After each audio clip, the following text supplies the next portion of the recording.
Hey, I'm really sorry, but I again have to do one of these videos. But CBS strikes again.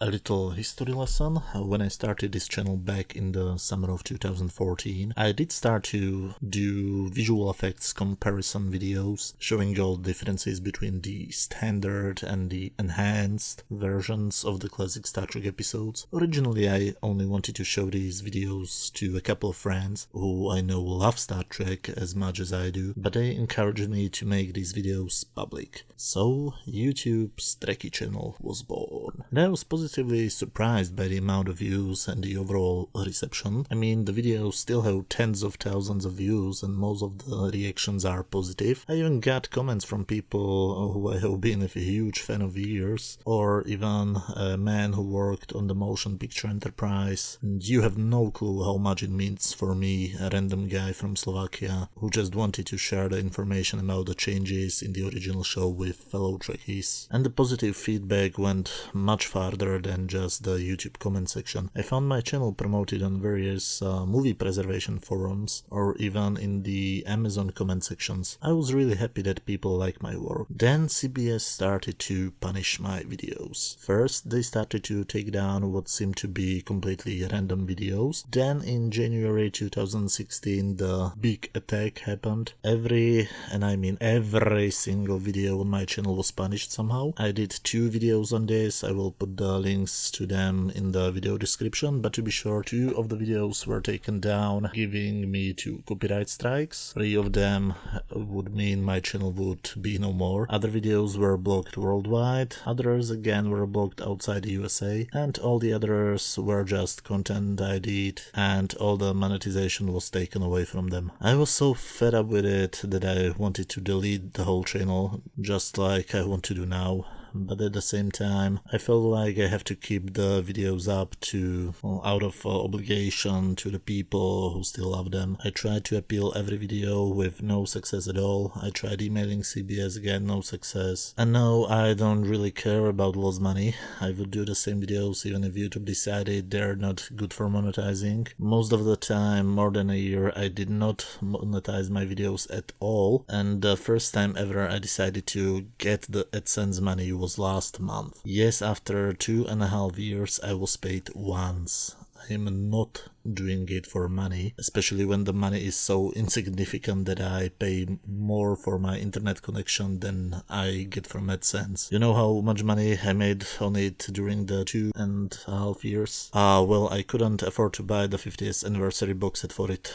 So I'm doing this for 3 reasons. I have a need to be somehow creative. When I was a kid, I wanted to be a teacher. Through my whole life, I feel like I need to spread information. If you want to educate people and at the same time to learn myself. And I absolutely love the feeling of making other people happy. In other words, I have a boring real life job which does not allow me to be creative and where nobody ever says things like thanks or good job. My videos were popular, but were they legal? Well, as I said, I'm from Slovakia and my videos are fully legal under our copyright law, but are these videos also legal under the US law? I thought that all of my videos fell under the fair use protection, but I must admit I wasn't really sure about that, and because nobody really communicated with me, I simply gave up and changed the direction and content of my channel. I started to upload things like reviews of Eagle Moss models and official DVDs and Blu-rays, but these videos are not really as much fun to do as the visual effects comparison videos. The views dropped too, from tens of thousands of views to dozens of views. So I started a new project which I called the Versionis, and this is where my new problems started. On the 21st of November, a copyright claim was created created on episode 4 on Versionis, dealing with the classic Star Trek story Matt's Women. I disputed it immediately. CBS had 30 days to respond. On the 5th of December, a new copyright claim was created on episode 5, The Enemy Within. Again, I disputed it immediately and they had 30 days to respond. Please note, these claims were not created by YouTube's Content ID system, but the copyrighted material was manually found by the claimant, and in both cases they claimed the opening credits. I wish I was making it up. So what happened today on the 20th of December? Well, they responded to my disputes. And how they responded? After reviewing your dispute, CBS CID has decided that their copyright claim is still valid. Not only they do not accept my fair use defense, they went even farther and blocked worldwide all of my Versionist videos. They have clearly done it with a malicious intent. Maybe they think that I should be grateful that they didn't take them down, giving me copyright strikes and deleting my channel immediately. Well, guess what, CBS? I am not grateful. I am not shutting up. I'm going to defend myself. I'm doing nothing wrong, nothing illegal. My usage of your copyrighted material falls under fair use, at least in my opinion. Please let me explain why do I think so. First of all, for those of you who haven't seen any of my Versionist videos, how does a typical Versionist video look like? Well, it's me with my wonderful voice and even more wonderful accent talking about an episode of Star Trek, talking about versions of an episode of Star Trek. I usually start with the script, go through the various stages and rewrites, how they differ from each other and from the finished episode. During these segments you can see different stuff, for example CGI animations, usually the text and star field. I unfortunately have no time for something more.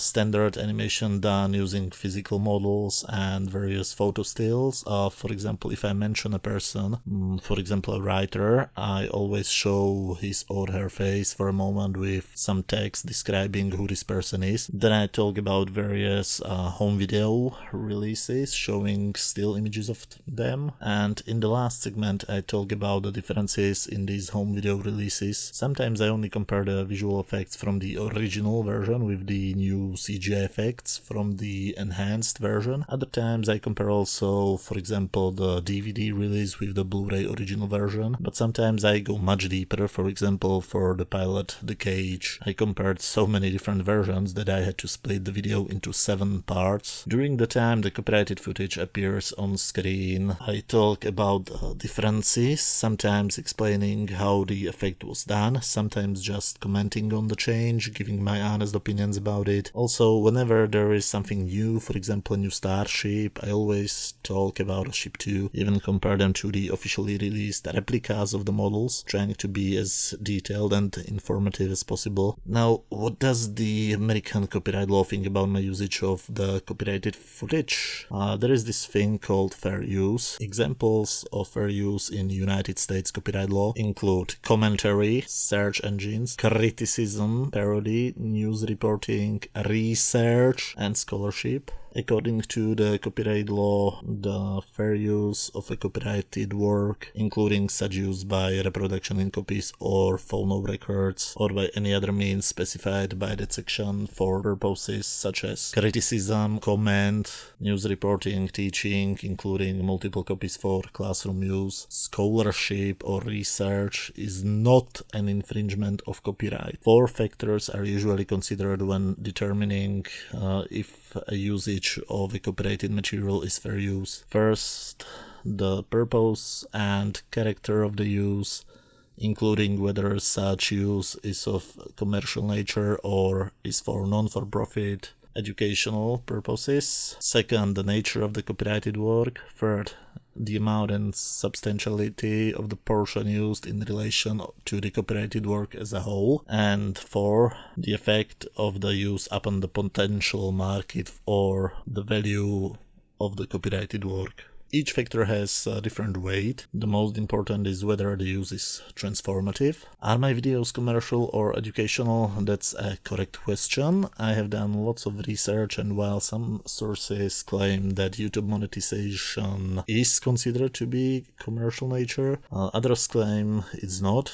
I am not selling the video, but I am allowing YouTube to show ads on the same page on which the video itself is shown. Are they educational? Yes, definitely, but even if these videos would be considered commercial, that still would not make them not fair use. Some people believe that commercial equals not fair use and non-for-profit equals fair use. That's simply not the case. The transformative factor is more important than the fact whether this is commercial or not, and my usage of their copyrighted material is transformative. I don't simply use their footage in a derivative way, I change it in a way in which it gets new meaning. When people watch the original episode, they are watching it because it provides them entertainment. When they watch a Versionis video, they watch it because it gives them information. It's not about a story, it's about the story behind the story. I'm talking about factual information, not about the fictional. I'm also not using too much of the copyrighted work, I'm using as little of the copyrighted footage as possible. All the footage I'm using is absolutely necessary for me to show my points, to show how much was changed and try to explain why. I'm also providing my sometimes critical, sometimes hopefully entertaining commentary. Each episode is approximately 50 minutes long and I use usually between 3 and 6 minutes of footage, depending on how much was changed for that particular episode.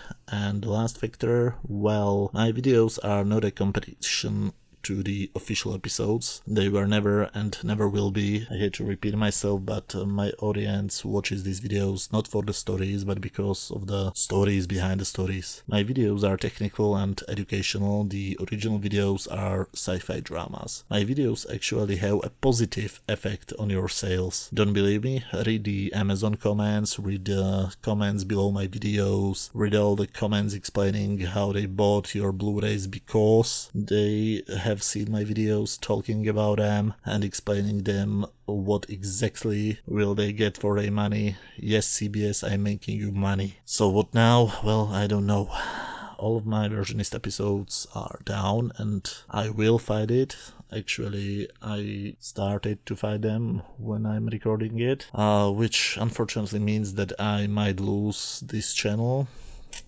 This channel may get terminated any day now. If that happens, you can find me on Facebook. I also had a Vimeo page, now it's dead. I had a Dailymotion page, most of the videos are now taken down by CBS. So now I also have a Vidme page, but even on this page some of the videos are already taken down. So in the case that this YouTube channel suddenly disappears, my Facebook and my Vidme channel will be the ways for me to tell you what's going on. I also plan to start a website on which I could host my videos, probably using Cumulus Clips or something like that. The only problem is that I'm searching for some good non-US web hosting service. It has to be located outside USA so that CBS can't take it down in any legal way. Until this gets resolved, no new Versionist episodes will be uploaded. I will maybe upload my standard video reviews of the Eaglemoss models. I hope that this all will be resolved within a month or so. Until then, have a nice Christmas and a Happy New Year. Hopefully a better one than this one.